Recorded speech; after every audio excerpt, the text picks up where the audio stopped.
Good evening, friends, and welcome to Sleepy Time Tales, a podcast aimed at helping you to get a good night's sleep.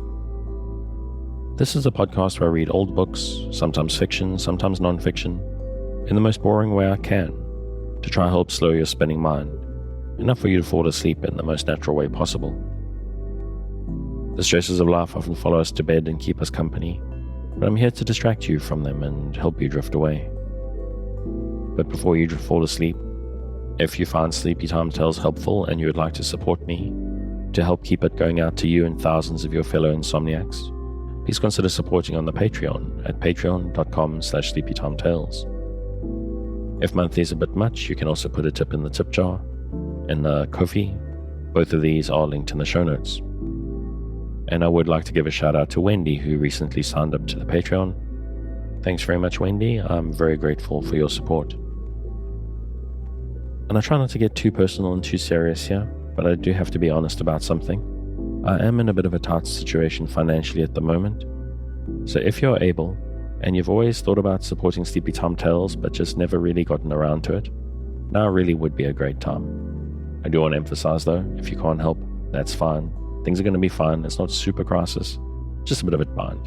And I'm not going to depress you any further with it. So let's get back to learning about Plato's ideal republic. And you can snuggle down, close your eyes, breathe deeply and listen closely as I lead you down the path to sleep.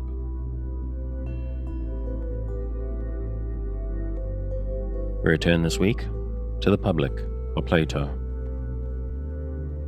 I understand, he said, the willing loss of a resolution, the meaning of the unwilling I have yet to learn.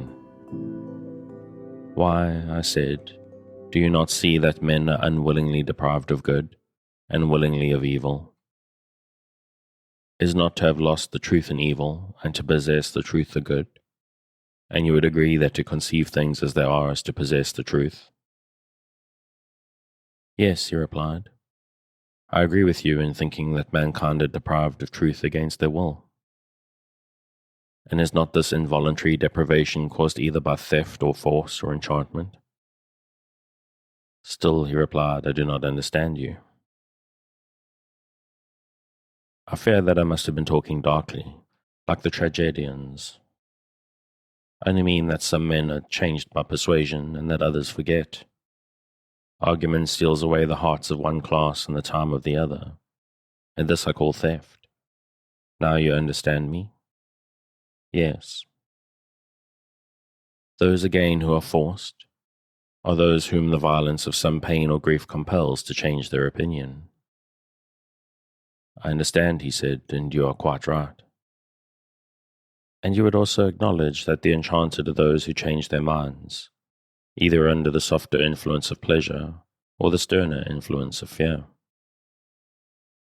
Yes, he said, everything that deceives may be said to enchant.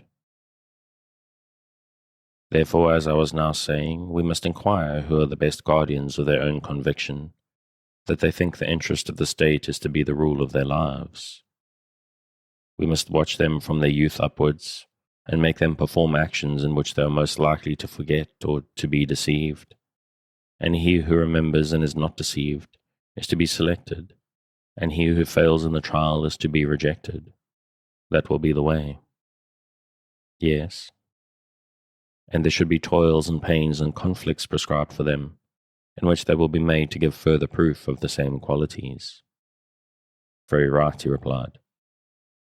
And then, I said, we must try them with enchantments. That is the third sort of test, and see what will be their behavior, like those who take colts amid noise and tumult to see if they are of a timid nature.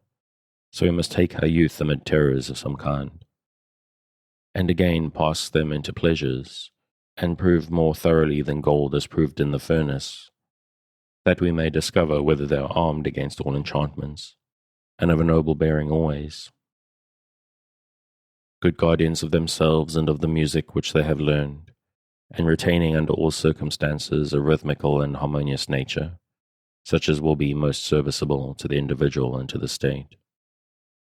And he who at every stage, as boy and youth and in mature life, has come out of the trial victorious and pure, shall be appointed a ruler and a guardian of the state. He shall be honored in life and death, and shall receive sepulture and other memorials of honor, the greatest that we have to give. But him who fails we must reject. I am inclined to think that this is the sort of way in which our rulers and guardians should be chosen and appointed. I speak generally, and not with any pretension to exactness. And speaking generally, I agree with you, he said.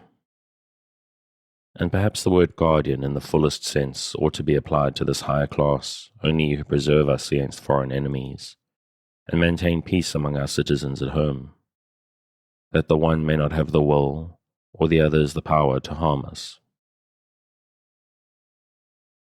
The young men whom we before called guardians may be more properly designated auxiliaries and supporters of the principles of the rulers. I agree with you, he said. How then may we devise one of those needful falsehoods of which we lately spoke, that just one royal lie which may deceive the rulers, if that be possible, and at any rate the rest of the city? What sort of lie? He said. Nothing new, I replied.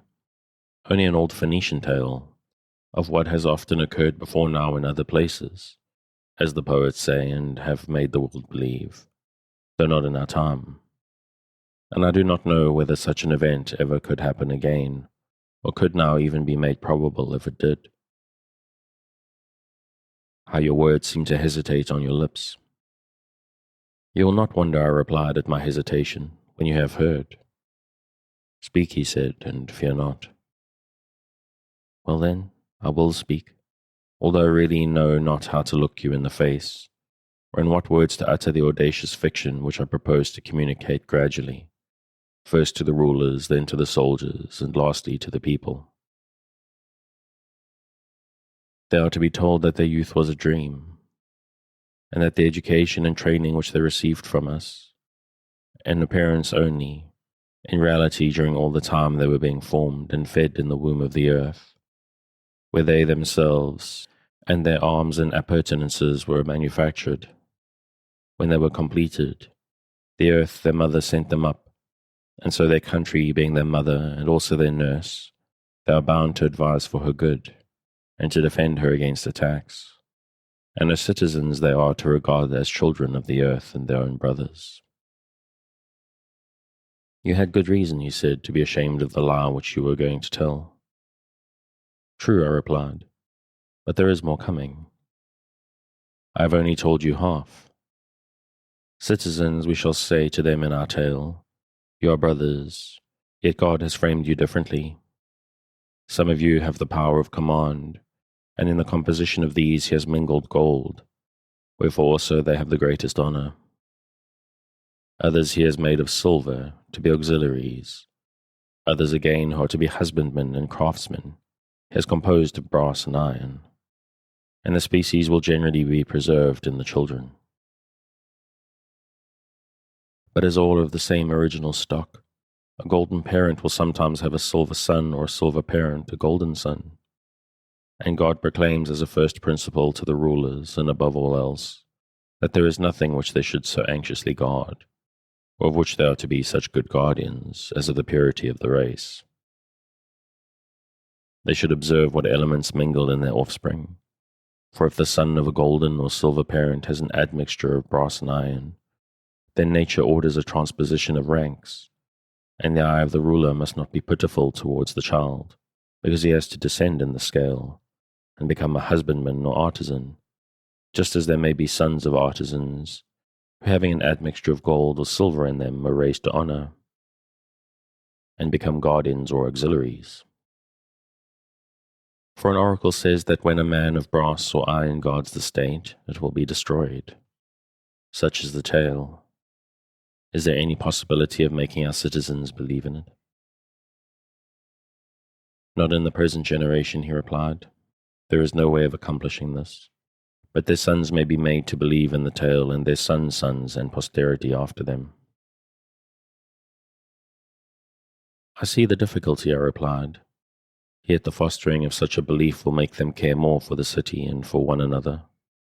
Enough, however, of the fiction which may now fly abroad upon the wings of rumor, while we arm our earth-born heroes, and lead them forth under the command of their rulers.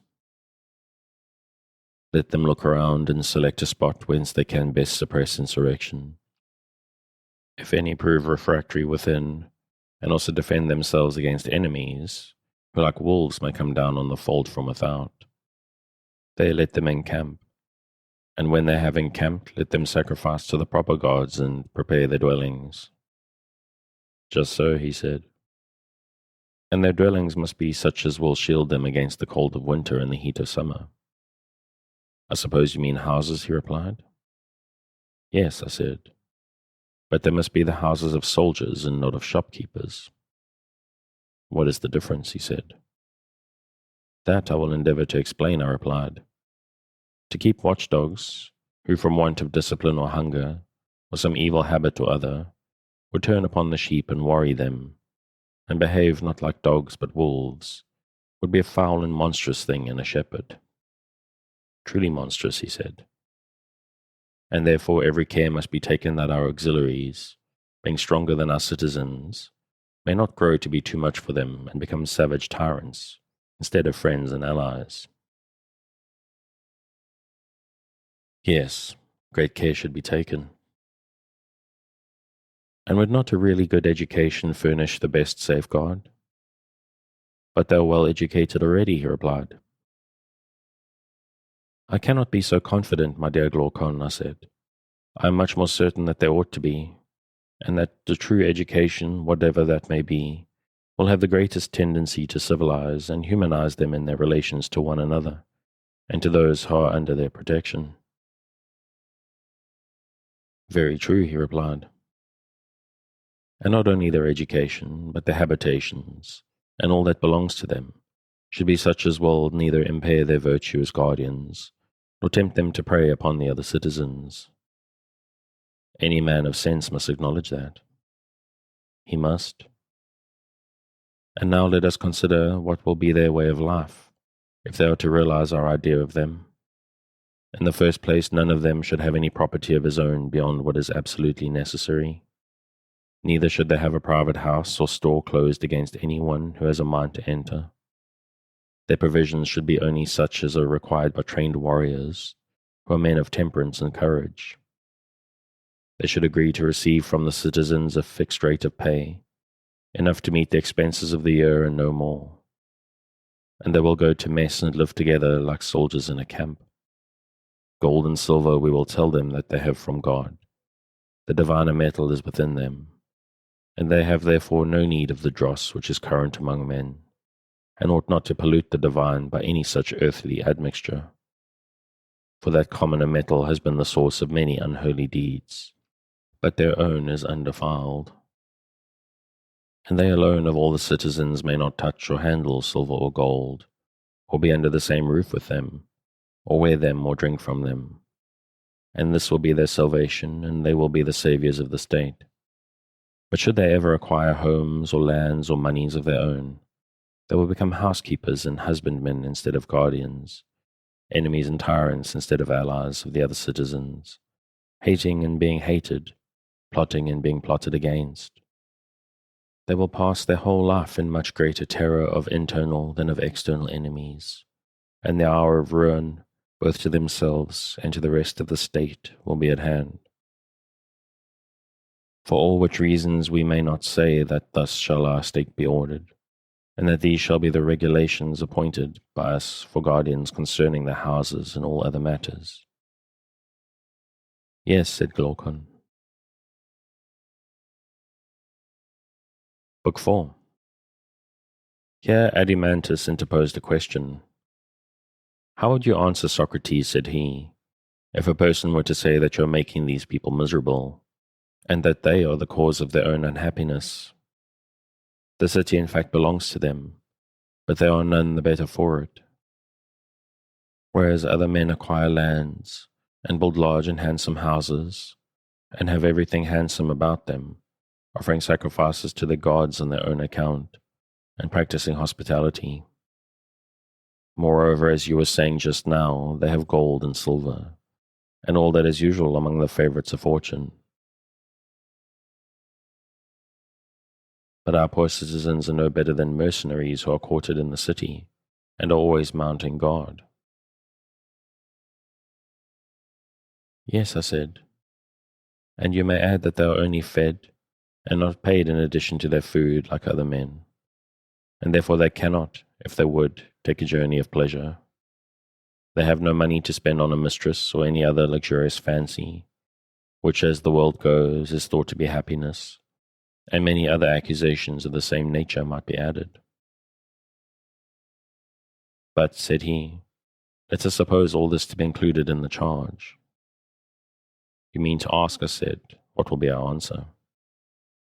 Yes. If we proceed along the old path, my belief, I said, is that we shall find the answer. And our answer will be that, even as they are, our guardians may very likely be the happiest of men. But our aim in founding the state was not the disproportionate happiness of any one class, but the greatest happiness of the whole. We thought that in a state which is ordered with a view to the good of the whole, we should be most likely to find justice, and in the ill-ordered state injustice. And having found them, we might then decide which of the two is the happier. At present, I take it, we are fashioning the happy state, not piecemeal, or with a view of making a few happy citizens, but as a whole, and by we will proceed to view the opposite kind of state. Suppose that we were painting a statue and someone came up to us and said, "Why do you not put the most beautiful colors on the most beautiful parts of the body? The eyes ought to be purple, but you have made them black." To him we might fairly answer, "Sir, you would not surely have us beautify the eyes to such a degree that they are no longer eyes. Consider rather whether, by giving this and the other features their due proportion, we make the whole beautiful. And so I say to you, do not compel us to assign to the guardians a sort of happiness which will make them anything but guardians. For we too can clothe our husbandmen in royal apparel, and set crowns of gold on their heads, and bid them till the ground as much as they like, and no more. Our potters also might be allowed to repose on couches, and feast by the fireside, passing round the wine cup, while their wheel is conveniently at hand, and working at pottery only as much as they like. In this way we would make every class happy, and then, as you imagine, the whole state would be happy. But do not put this idea into our heads, for if we listen to you, the husbandman will no longer be a husbandman, the potter will cease to be a potter, and no one will have the character of any distinct class in the state. Now, this is not of much consequence where the corruption of society and pretension to be what you are not is confined to cobblers. But when the guardians of the laws and of the government are only seeming and not real guardians, then see how they turn the state upside down. And on the other hand, they alone have the power of giving order and happiness to the state. We mean our guardians to be true saviors and not the destroyers of the state, whereas our opponent is thinking of peasants at a festival, who are enjoying a life of revelry, not of citizens who are doing their duty to the state. But if so, we mean different things, and he is speaking of something which is not a state, and therefore we must consider whether in appointing our guardians we would look to their greatest happiness individually, or whether this principle of happiness does not rather reside in the state as a whole. But if the latter be the truth, then the guardians and auxiliaries and all others equally with them must be compelled or induced to do their own work in the best way. And thus the whole state will grow up in a noble order. And the several classes will receive the proportion of happiness which nature assigns to them. I think you are quite right. I wonder whether you will agree with another remark which occurs to me. What may that be? There seems to be two causes of the deterioration of the arts. What are they? Wealth, I said, and poverty. How do they act? The process is as follows. When a potter becomes rich, will he, think you, any longer take the same pains with his art? Certainly not. He will grow more and more indolent and careless. Very true. And the result will be that he becomes a worse potter. Yes, he greatly deteriorates. But on the other hand, if he has no money and cannot provide himself with tools or instruments, he will not work equally well himself, nor will he teach his sons or apprentices to work equally well. Certainly not. Then, under the influence of either poverty or of wealth, workmen in their work are equally liable to degenerate. That is evident. Here then is the discovery of new evils, I said, against which the guardians will have to watch, or they will creep into the city unobserved. What evils? Wealth, I said, and poverty. The one is the parent of luxury and indolence, and the other of meanness and viciousness, and both of discontent. That is very true, he replied. But still I should like to know, Socrates, how a city will be able to go to war, especially against an enemy who is rich and powerful, if deprived of the sinews of war. That would certainly be a difficulty, I replied, in going to war with one such enemy. But there is no difficulty where there are two of them. How so? He asked. In the first place, I said, if we have to fight, our side will be trained warriors fighting against an army of rich men. That is true, he said. And do you not suppose, Adeimantus, that a single boxer who was perfect in his art would easily be a match for two stout and well-to-do gentlemen who were not boxers? Hardly if they came upon him at once. What now, I said, if he were able to run away, and then turn and strike at the one who first came up? And supposing he were to do this several times under the heat of a scorching sun, might he not, being an expert, overturn more than one stout personage? Certainly, he said, there would be nothing wonderful in that. And yet rich men probably have a greater superiority in the science and practice of boxing than they have in military qualities. Likely enough. Then we may assume that our athletes will be able to fight with 2 or 3 times their own number. I agree with you, for I think you're right. And suppose that, before engaging, our citizens send an embassy to one of the 2 cities, telling them what is the truth. Silver and gold we neither have nor are permitted to have, but you may. Do you therefore come and help us in war, and take the spoils of the other city? Who, on hearing those words, would choose to fight against lean, wiry dogs, rather than with the dogs on their side against fat and tender sheep? That is not likely. And yet there might be a danger to the poor state if the wealth of many states were to be gathered into one. But how simple of you to use the term state at all of any but our own. Why so? You ought to speak of other states in the plural number. Not one of them is a city, but many cities, as they say in the game. For indeed any city, however small, is in fact divided into 2. One the city of the poor, the other of the rich. These are at war with one another, and in either there are many smaller divisions, and you would be altogether beside the mark if you treated them all as a single state. But if you deal with them as many and give the wealth or power or persons of the one to the others, you always have a great many friends and not many enemies. And your state, while the wise order which has now been prescribed continues to prevail in her, will be the greatest of states. I do not mean to say in reputation or appearance, but in deed and truth, though she number not more than 1,000 defenders. A single state which is her equal you will hardly find, either among Hellenes or barbarians, though many that appear to be as great and many times greater. That is most true, he said. And what, I said, will be the best limit for our rulers to fix when they are considering the size of the state, and the amount of territory which they are to include, and beyond which they will not go? What limit would you propose? I would allow the state to increase so far as it is consistent with unity. That, I think, is the proper limit. Very good, he said. Here then, I said, is another order which will have to be conveyed to our guardians. Let our city be accounted neither large nor small, but one and self-sufficing. And surely, he said, that is not a very severe order which we impose upon them. And the other, said I, of which we were speaking before it is lighter still.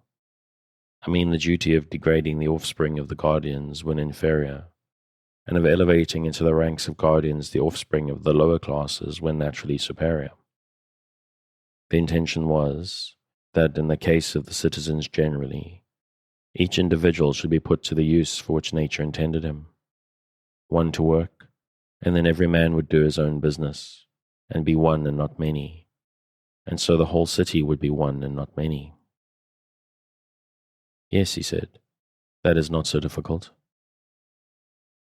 The regulations which we are describing, my good Adeimantus, are not, as might be supposed, the number of great principles, but trifles all, if care be taken, as the saying is of the one great thing. A thing, however, which I would rather call, not great, but sufficient for our purpose. What may that be? He asked. Education, I said, and nurture. If our citizens are well educated and grow into sensible men, they will easily see their way through all these, as well as other matters, which I omit. Such, for example, as marriage, the possession of women and the procreation of children, which will all follow the general principle that friends have things in common, as the proverb says. That will be the best way of settling them. Also, I said, the state, if once started well, moves with accumulating force like a wheel.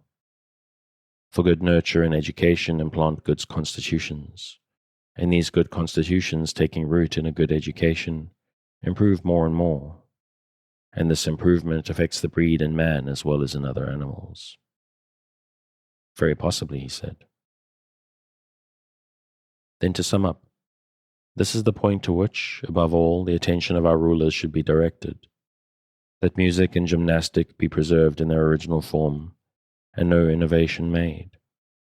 They must do their utmost to maintain them intact, and when anyone says that mankind most regard, the newest song which the singers have, they will be afraid that he may be praising, not new songs, but a new kind of song, and this ought not be praised, or conceived to be the meaning of the poet.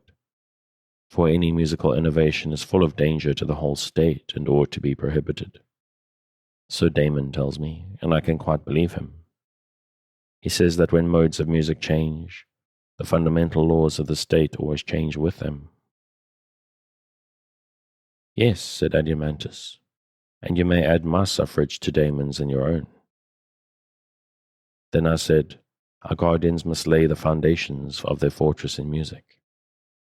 Yes, he said, the lawlessness of which you speak too easily steals in.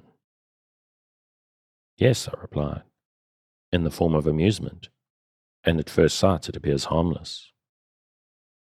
Why, yes, he said, and there is no harm.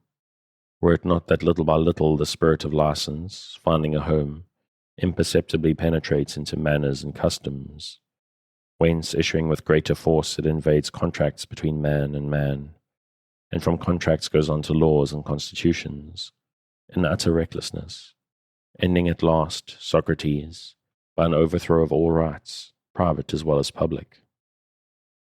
Is that true? I said. It is my belief, he replied. Then, as I was saying, our youth should be trained from the first in a stricter system, for if amusements become lawless, and the youths themselves become lawless, they can never grow up into well-conducted and virtuous citizens. Very true, he said. And when they have made a good beginning in play, and by the help of music have gained the habit of good order, then this habit of order, in a manner how unlike the lawless play of others, will accompany them in all their actions, and be a principle of growth to them, and if there be any fallen places in the state, will raise them up again. Very true, he said.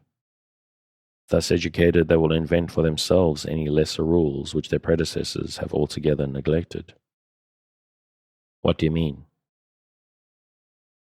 I mean such things as these. when the young are to be silent before their elders, how they are to show respect to them by standing and making them sit, what honor is due to parents, what garments or shoes are to be worn, the mode of dressing the hair, deportment, and manners in general. Would you agree with me? Yes.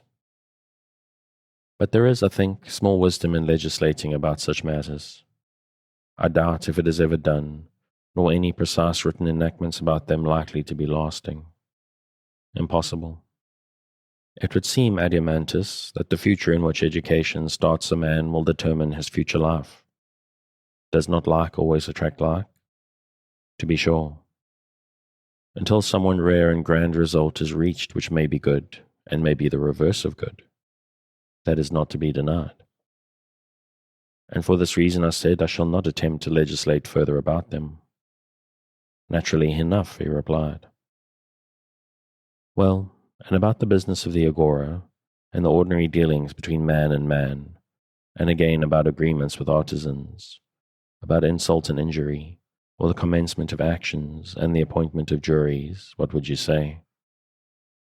There may also arise questions about any impositions, and exactions of market and harbour dues which may be required, and in general about the regulations of markets, police, harbours, and the like. But, O heavens, shall we condescend to legislate on any of these particulars? I think, he said, that there is no need to impose laws about them on good men. What regulations are necessary they will find out soon enough for themselves. Yes, I said, my friend, if God will only preserve to them the laws which we have given them. And without divine help, said Adiamantus, they will go on forever making and mending their laws and their lives in the hope of attaining perfection. You would compare them, I said, to those invalids who, having no self-restraint, would not leave off their habits of intemperance. Exactly. Yes, I said, and what a delightful life they lead. They're always doctoring and increasing and complicating their disorders, and always fancying that they will be cured by any nostrum which anybody advises them to try. Such cases are very common, he said, with invalids of this sort. Yes, I replied, and the charming thing is that they deem him their worst enemy who tells them the truth, which is simply that, unless they give up eating and drinking and wenching and idling, neither drug nor cautery nor spell nor amulet, nor any other remedy will avail. Charming, he replied. I see nothing charming in going into a passion with a man who tells you what is right. These gentlemen, I said, do not seem to be in your good graces. Assuredly not. Nor would you praise the behavior of states which act like the men which I was now just describing. Few are there not ill-ordered states in which the citizens are forbidden under pain of death to alter the constitution. And yet he who most sweetly courts those who live under this regime, and indulges them, and fawns upon them, and is skillful in anticipating and gratifying their humours, is held to be a great and good statesman. Do not these states resemble the persons whom I was describing? Yes, he said, the states are as bad as the men, and I am very far from praising them. But do you not admire, I said, the coolness and dexterity of these ready ministers of political corruption? Yes, he said, I do, but not all of them. For there are some whom the applause of the multitude has deluded into the belief that they are really statesmen, and these are not much to be admired. What do you mean, I said, that you should have more feelings for them? When a man cannot measure, and a great many others who cannot measure declare that he is 4 cubits high, can he help believing what they say? Nay, he said, certainly not in that case. Well then, do not be angry with them, for they are not as good as a play. Trying their hand at paltry reforms, such as I was describing, they're always fancying that by legislation they will make an end of frauds in contracts, and the other rascalities which I was mentioning, not knowing that they are in reality cutting off the heads of a hydra. Yes, he said, that is what they are doing. I conceive, I said, that the true legislator will not trouble himself with this class of enactments, whether concerning laws or the Constitution, either in an ill-ordered or well-ordered state. For in the former they are quite useless, and in the latter there will be no difficulty in devising them, and many of them will naturally flow out of our previous regulations. And I think I'm going to call it there. As always, if you want to pick up where I'm leaving off, you can find the original on Project Gutenberg at the link in the show notes. Thanks again for joining me on this episode of Sleepy Time Tales, the podcast designed around a bedtime story to help you to get a restful night. New episodes will be released every Sunday night to give you something fresh to help you rest in a new week. But make sure to follow or subscribe in whatever service you use so that you get your new episodes whenever they come out. Good night, and sweet dreams.